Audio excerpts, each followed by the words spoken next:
Hi friends, നമുക്കിന്നൊരു mango shake എങ്ങനെ ഉണ്ടാക്കണമെന്ന് നോക്കാം.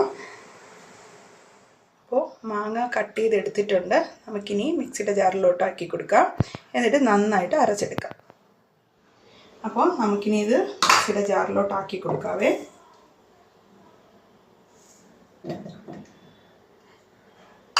ഇനി കുറച്ച് പാലൊഴിച്ച് കൊടുക്കാം.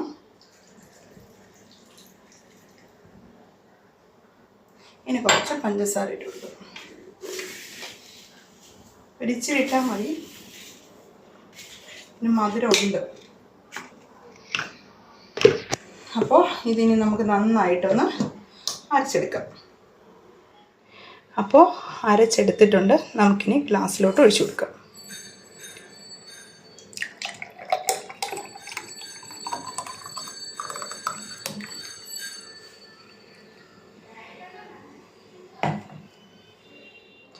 അപ്പോൾ മാംഗോ ഷേക്ക് റെഡി ആയിട്ടുണ്ട്. ഇത്രയേ ഉള്ളൂ, ഈസിയാണ്.